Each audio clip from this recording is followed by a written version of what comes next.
पांच बड़े डर जिसके लिए मुसलमानों के पक्ष में खड़ा होगा सुप्रीम कोर्ट।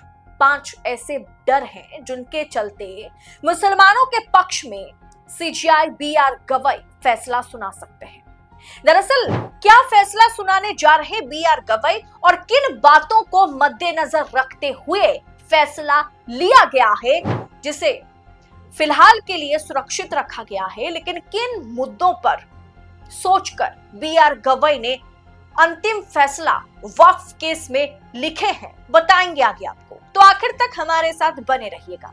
नमस्कार, मैं हूं आपके साथ अदिति और आप 4 PM देख रहे हैं। सुप्रीम कोर्ट में वक्फ कानून पर शुरू हुई बहस जो है वो मंदिर और मोक्ष तक पहुंच गई। मुस्लिम पक्ष ने कानून पर 5 बड़े ऐतराज जताए तो सरकार ने कह दिया कि वक्फ इस्लाम का अनिवार्य अंग नहीं है। दलील पूरी होने के बाद सुप्रीम कोर्ट ने कानून में अंतरिम रोक लगाने पर फैसले को सुरक्षित रखा है।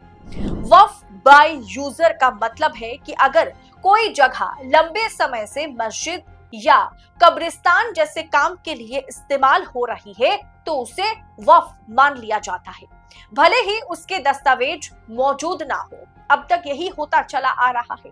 नए कानून में यह प्रावधान हटा दिया गया है, यानी अब बिना डीड के कोई भी प्रॉपर्टी वक्फ नहीं बनाई जा सकती, उस प्रॉपर्टी की वक्फ नहीं बन सकती। 5 ऐसे डर इस कानून को लेकर के है जिसके चलते सीजेआई बी.आर. गवई ने सरकार के पक्ष में अगर फैसला सुना दिया तो मुस्लिम समाज में बड़ी आफत आ जाएगी, मुस्लिम समाज बड़ी मुसीबत में पड़ जाएगी। दरअसल ये 5 अहम मुद्दे हैं, 5 बिंदु हैं, 5 पॉइंट्स है जिसके मद्देनजर बी.आर. गवई ने अपना अंतिम या अंतरिम फैसला जो है वो लिया है।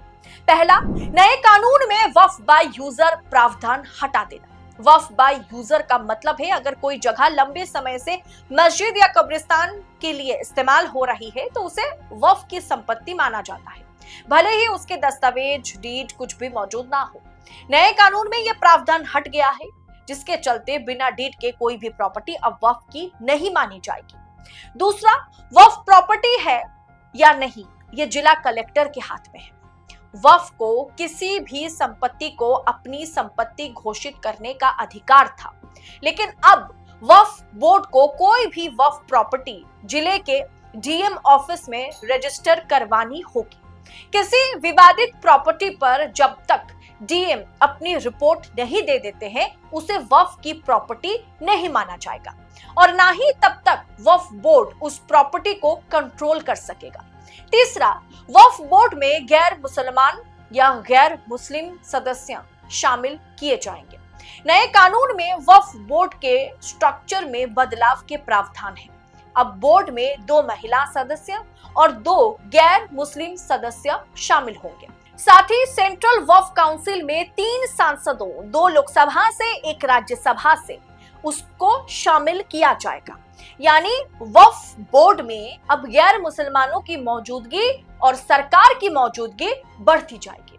पुराने कानून के तहत ये तीनों सांसद मुस्लिम होते थे, अब ऐसा होना जरूरी नहीं है। अब जाहिर सी बात है, सरकार जैसा चाहेगी और जिन्हें चाहेगी उन्हें इस बोर्ड में शामिल किया जाएगा।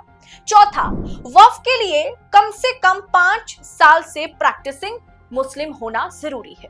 नए कानून में प्रावधान है कि वक्फ के लिए संपत्ति दान किए जाने के लिए किसी मुसलमान को उस प्रॉपर्टी का मालिक और कम से कम 5 साल से मुसलमान होना जरूरी है।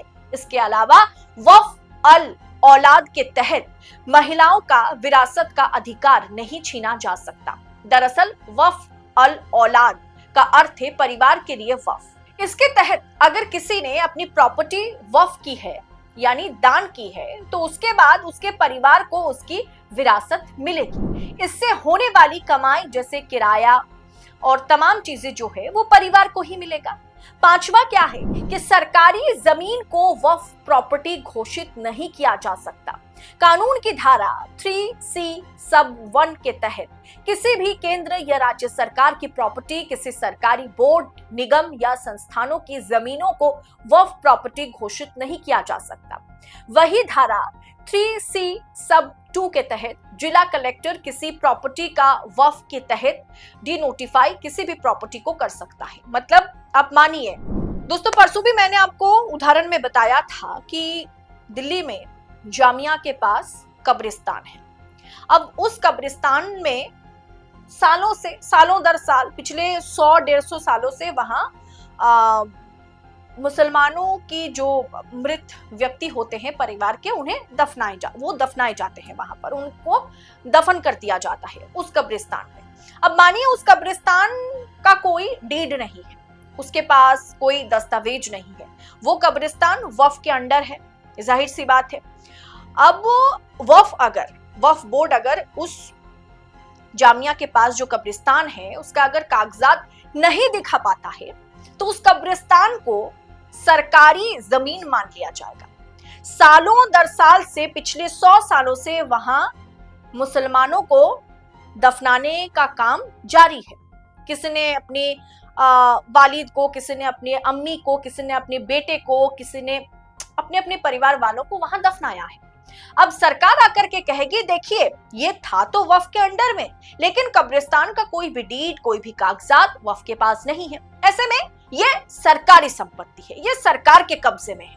तो क्या सरकार उस कब्रिस्तान को खोद करके, एक तरीके से गड़े मुर्दे को उखाड़ के, क्या वहां पर बिल्डिंग बनाएगी? क्या सरकार ऐसा कर सकती है? तो सोचिए जिनके घर वालों को वहां दफनाया गया है उन पर क्या बीतेगी। खैर, ये सवाल जब दरअसल कपिल सिब्बल ने, मुस्लिम पक्ष के वकील कपिल सिब्बल ने सॉलिसिटर जनरल तुषार मेहता से पूछा तो वो जवाब नहीं दे पाए, और इसका जवाब भी सरकार को देना था जो सरकार नहीं दे पाई। यानी अगर वो किसी विवादित ढांचे को, किसी विवादित जमीन को सरकारी प्रॉपर्टी मानता है तो जब उसका कोई निपटारा नहीं हो जाता वो वक्फ की प्रॉपर्टी नहीं मानी जाएगी। अब सरकार ये कह रही है। ये कौन तय करेगा?